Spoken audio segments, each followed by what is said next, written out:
Hey there, it's Brandy, your host, and this is Elevated, the snackable weekly podcast helping kitchen and bath designers build a better business.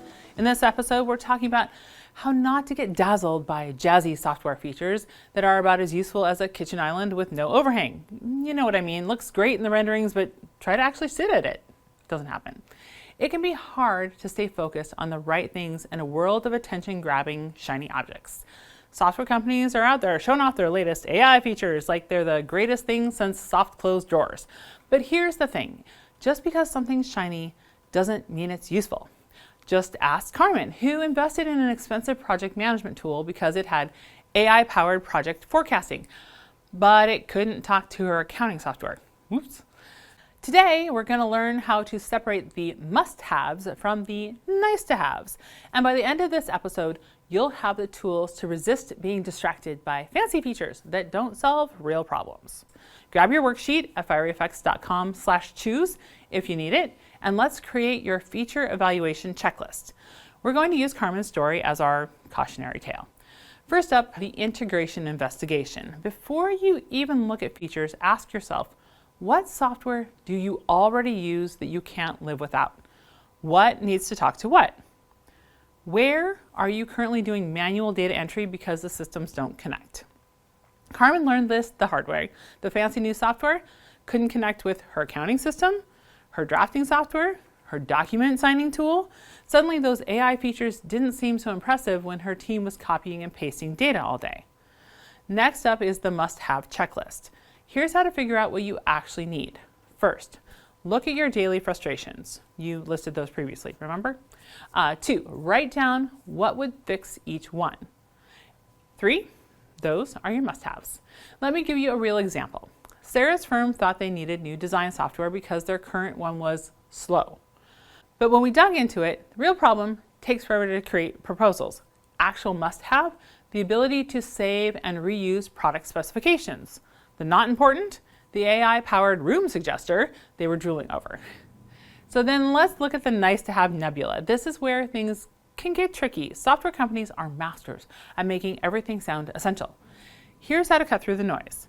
For each feature, ask, does this solve a problem I actually have? Then, will I use this daily, weekly, monthly?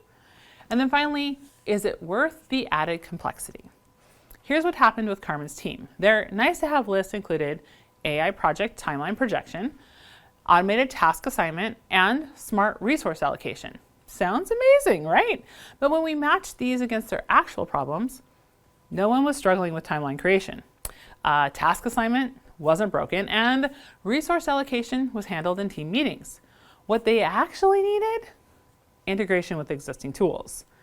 And easy to file share with contractors, simple change order tracking, and basic timeline templates they could reuse. So then let's talk about the reality check exercise. Try this. Write down every feature that excited you about a piece of software. Then write down every task you did yesterday. How many of those exciting features would have helped with yesterday's actual work? Carmen did this exercise and realized the AI-powered features that sounded great and she was excited about wouldn't have helped with a single task from the previous week. So here's your homework. First off, list your non-negotiable integrations. Then write down your actual daily tasks. Third, map out what features would make those tasks easier. Fourth, separate everything else into the nice-to-have or don't-need pile. Pro tip, if you're not sure if something's a must-have, try this test. Would you pay extra for just that feature? If the answer is maybe, it's a nice-to-have. Let's talk about the happy ending here. Remember Carmen? She ended up choosing a simpler system that integrated with everything, had templates for common tasks, could handle change orders easily, and bonus, it was half the price of the AI-powered option, and her team actually uses it. Next time, we're walking through integrations because the best software in the world is useless if it doesn't play nice with your other tools. Ready to sort your must-haves from your nice-to-haves?